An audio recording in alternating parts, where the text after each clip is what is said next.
Friends, मेरे हाथ में आप देख रहे हैं ये है कपूर।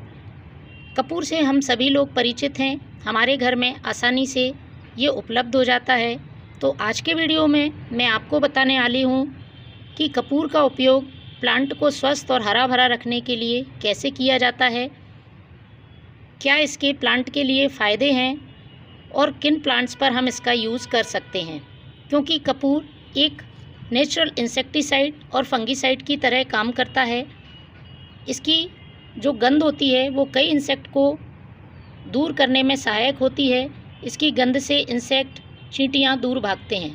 लेकिन इसका उपयोग करने का अलग अलग तरीका है जो कि मैं आगे आपको वीडियो में बताऊंगी। पहले यदि बात करते हैं इसके फ़ायदे के बारे में, तो यदि मिट्टी में किसी तरह का फंगस है तो फंगस को दूर करने में काम में आती है। इसी तरह से जड़ों में इंसेक्ट रहते हैं जो कि हमें दिखाई नहीं देते हैं और अंदर ही अंदर जड़ों को ख़राब करते हैं।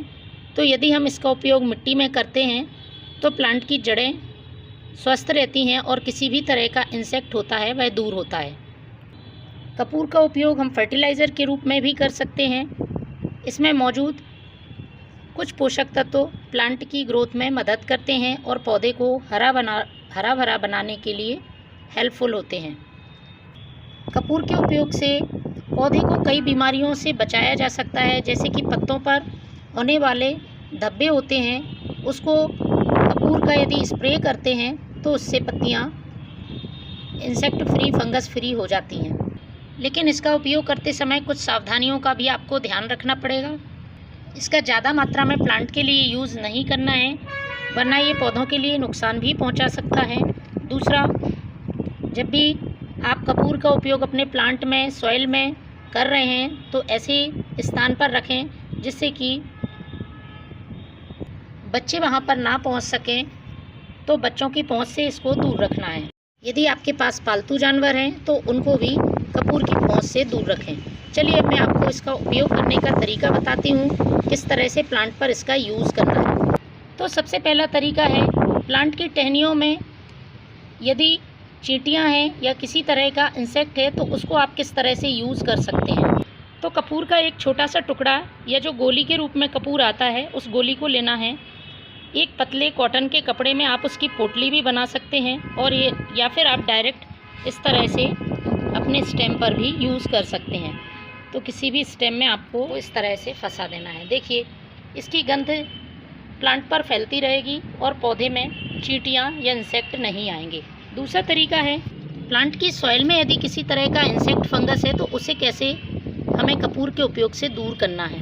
तो मिट्टी में आपको एक गोली कपूर की इस तरह से स्टेम से दूर रख देनी है। इससे भी प्लांट की सॉइल में किसी तरह की इंसेक्ट या चींटियाँ नहीं रहेंगी। अगला तरीका है, पत्तियों पर यदि किसी तरह का इंसेक्ट या फंगस है तो उसके लिए आपको यूज़ करना होगा कपूर के तेल का। कपूर के तेल को पानी में मिलाकर आप स्प्रे करें, प्लांट की पत्तियों से फंगस और इंसेक्ट दूर हो जाएगा। अगला तरीका है, आप थोड़ा सा कपूर को पीस लें और पीस के पाउडर बना लें। बहुत आसानी से देखिए इसका पाउडर बन जाता है। इसका यूज़ हमें सॉइल में करना है। किसी भी तरह के आपने सीडलिंग ग्रो करी हुई हैं, उन पर इंसेक्ट ना हो, चींटियाँ ना हो, तो उन पर भी आप छिड़काव कर सकते हैं। या फिर किसी भी प्लांट की सॉइल में इस तरह से आप इसका यूज़ कर सकते हैं। तो फ्रेंड्स, कपूर बहुत ही नेचुरल तरीका है प्लांट में से इंसेक्ट और चींटियों को दूर रखने का। इस बात का ध्यान रखना है, कपूर बाहर हवा के संपर्क में आने से उड़ जाता है। तो आप इसको महीने भर में या जब भी ये ख़त्म हो जाए तो दोबारा से आप इसका छिड़काव कर दें या फिर इस तरह से मिट्टी में दोबारा गोली रख दें। अब बात करते हैं कौन कौन से प्लांट पर इसका यूज़ कर सकते हैं।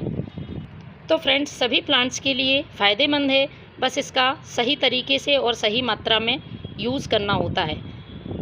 इसके अलावा एक और यूज़ है, वातावरण में किसी तरह का इंसेक्ट, स्पाइडर जो कि प्लांट में बहुत ज़्यादा परेशान करती हैं, यदि हैं तो आप इसको जलाकर इसका धुआं भी कर सकते हैं। जलाने के समय ध्यान रखें बहुत ज़्यादा तेज़ हवा ना चल रही हो और कोई भी जलाऊ चीज़ से इसको दूर रखें और इसके बाद इसका धुआं कर दें। तो आसपास हवा में जो भी इंसेक्ट हैं, स्पाइडर्स हैं, वो तो दूर होंगे ही, वातावरण भी काफ़ी सकारात्मक हो जाएगा।